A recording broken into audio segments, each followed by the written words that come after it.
Hello दोस्तों, जय हिंद। जैसे कि आप लोग को पता है कि आज हम लोग का टॉपिक है भारतीय राष्ट्रीय कांग्रेस के महत्वपूर्ण अधिवेशन। तो इससे पहले हम लोग ने भारत के राष्ट्रपति का क्रम, भारत के प्रधानमंत्री का क्रम, पंचवर्षीय योजना जो कि इम्पोर्टेंट में इकोनॉमिक्स में काफी इम्पोर्टेंट टॉपिक है। तो हम लोग इम्पोर्टेंट इम्पोर्टेंट को जल्दी से करते हुए जा रहे हैं क्योंकि एग्जाम नजदीक है। तो आज हम लोग का टॉपिक है भारतीय राष्ट्रीय कांग्रेस। तो भारतीय राष्ट्रीय कांग्रेस का स्थापना किसने कब हुआ था? 1885 में। संस्थापक कौन थे? तो ए ओ ह्यूम। तो ए ओ ह्यूम जो है भारतीय राष्ट्र संघ लाए थे, भारतीय राष्ट्र संघ। उसी का नाम दादा भाई नौरोजी ने भारतीय राष्ट्र कांग्रेस किए। और ये ए ओ ह्यूम की सोच थी कि एक संघ बनाए, वो अलग अलग तरीके से। तो उसकी सोच के विपरीत भारतीय राष्ट्रीय कांग्रेस जाने लगी और हम लोग को, हमारे देश को आजादी दिलाने में भारतीय राष्ट्रीय कांग्रेस का ये जो अधिवेशन हो रहा था ये बहुत कामगार रहे। तो कभी दिल्ली में बन रहा है अधिवेशन, तो कभी लखनऊ, तो कभी कलकत्ता, तो कभी मेरठ, तो कभी फैजपुर, कभी जयपुर। ये लाने का मुख्य उद्देश्य था अलग अलग जगह पे कि हर जगह के लोग की जनता का समर्थन मिले। तो इसीलिए हमेशा अलग अलग, लेकिन हमेशा अधिक जो है अधिवेशन कलकत्ता में हुए थे। क्योंकि क्यों हुए थे? क्योंकि उस समय कलकत्ता भारत की राजधानी थी। अभी भारत की राजधानी दिल्ली है, उस समय कलकत्ता भारत की राजधानी थी। तो इसी तरीके से डफरिन बोले कि कांग्रेस अल्पसंख्यक संस्था का प्रतिनिधित्व करती है। और जो करजन बोले थे, करजन बोले कि कांग्रेस अपने पतन की ओर लड़खड़ाती जा रही है, मेरी इच्छा है कि मैं उसमें सहयोग करूं, इसका सहयोग करूं। उसके बाद बीजी तिलक आए। तिलक बोले कि कांग्रेस भीख मांगने वाली संस्था है। क्योंकि क्यों बोले थे कि उसका कारण था कि कांग्रेस जो है याचिका दायर करके मांग के आजादी के लिए मांग रहे थे। तो इसीलिए बीजी तिलक बोले कांग्रेस भीख मांगने वाली संस्था है। महात्मा गांधी जी ने बोले थे कि जब हम लोग को आजादी मिल जाए तो आजादी मिलने के बाद भारतीय राष्ट्रीय कांग्रेस को समाप्त कर देना चाहिए। तो ये सब हम भारतीय राष्ट्रीय कांग्रेस में जो अधिवेशन हो रहे थे इसका टिप्पणी करने वाले थे डफरीन, करजन, बीजी तिलक, महात्मा गांधी, यही सब। तो आइए हम लोग अधिवेशन को स्टार्ट करते हैं। तो पहला अधिवेशन कब हुआ था? तो पहला अधिवेशन 1885 ईस्वी में हुआ था। कहाँ हुआ था? होने वाला था पुणे में, लेकिन महामारी के कारण बंबई में हुआ। तो कहाँ हुआ? बंबई। अध्यक्षता किसने किए थे? डब्ल्यू सी बनर्जी,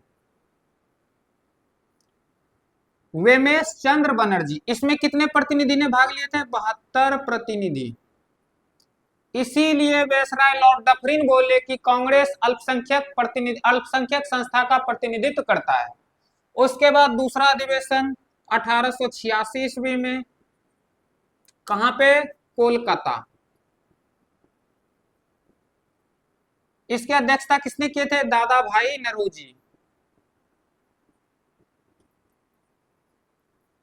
इसी को हम लोग ग्रैंड ओल्ड मैन बोलते हैं, वायुवृद्ध पुरुष बोलते हैं। इसी ने भारतीय राष्ट्रीय आय का आकलन सर्वप्रथम 1867-68 में किए थे, जो कि प्रति व्यक्ति आय 20 रुपया बताए थे। प्रति व्यक्ति आय 20 रुपया बताए थे।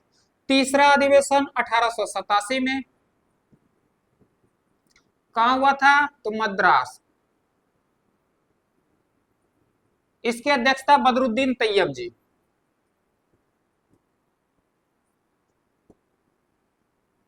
बदरुद्दीन तैयब जी।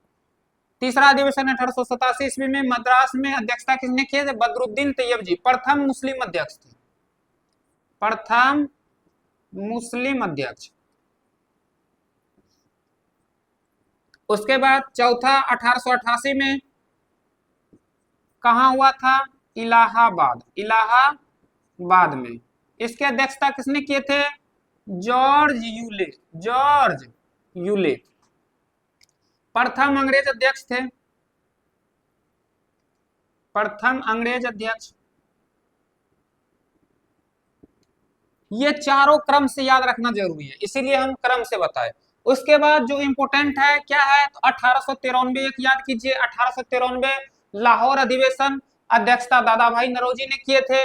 उसके बाद 1896, 1896 ईस्वी में कहा हुआ था? 1896 ईस्वी में कोलकाता में। कहा हुआ था? कोलकाता। इसके अध्यक्षता किसने किए थे? तो इसकी अध्यक्षता रहीमतुल्ला सयानी, रहीमतुल्ला सयानी। इसी में सबसे पहले वंदे मातरम गाए गए थे, वंदे मातरम, वंदे मातरम। किस अधिवेशन में? 1896 के कलकत्ता अधिवेशन में। इसकी अध्यक्षता किसने किए थे? रहीमतुल्ला सयानी। उसके बाद अगला 1905, 1905 में कहा हुआ था? वाराणसी में,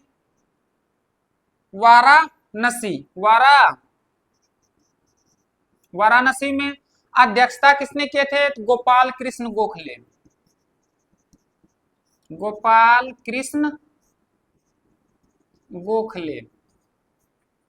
और इस अधिवेशन में बंग भंग यानी स्वदेशी आंदोलन का समर्थन मिला था, स्वदेशी आंदोलन का समर्थन मिला था, स्वदेशी आंदोलन का समर्थन। हम लोग जानते हैं कि बंगाल विभाजन 1905 में हुआ था। बंगाल विभाजन नाम था कि विभाजन करना, हिंदू मुस्लिम को विभाजन, दो भाग में बांटना। तो उसी लिए, और उसका नीति था, ब्रिटिश सरकार का नीति था कि फूट डालो और राज करो। इसी के विरोध में लाए थे बंग भंग आंदोलन यानी स्वदेशी आंदोलन। तो बंगाल विभाजन में ही उदय हुए थे स्वदेशी आंदोलन का यानी बंग भंग आंदोलन। 1905 में अध्यक्षता किसने किए थे? गोपाल कृष्ण गोखले। फिर 1906 का अधिवेशन काफी इंपोर्टेंट है। कहां पे? कोलकाता में हुआ है। अध्यक्षता किए थे दादा भाई नौरोजी।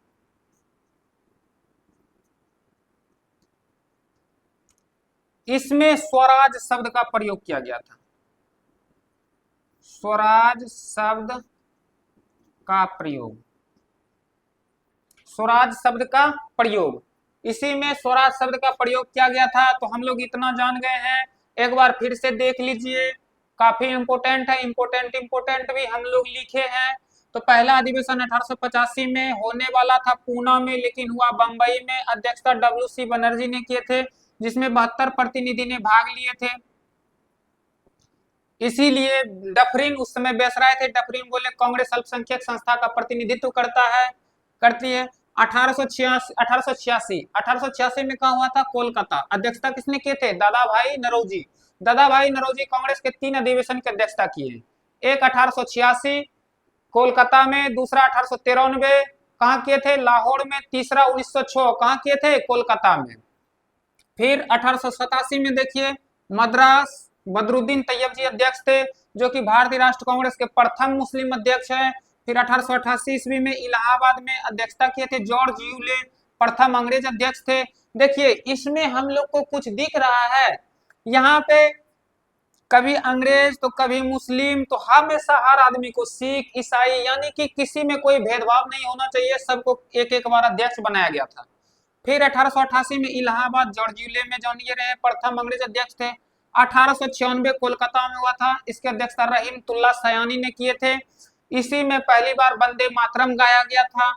फिर 1905 का अधिवेशन इंपोर्टेंट है, 1905 ईस्वी में वाराणसी में हुए थे। किसके अध्यक्षता में? गोपाल कृष्ण गोखले की अध्यक्षता में। इसी में पहली बार स्वदेशी आंदोलन का समर्थन मिला था, जिसे बंग भंग आंदोलन कहते हैं। फिर 1906 ईस्वी में कहां पे हुआ था? कोलकाता में, जिसकी अध्यक्षता दादा भाई नौरोजी ने किए थे। तो आज हम लोग इतना टॉपिक को, इतना फैक्ट को क्लियर कर लिए हैं। आगे मिलते हैं फिर अगले वीडियो में। तो इसके लिए थैंक यू।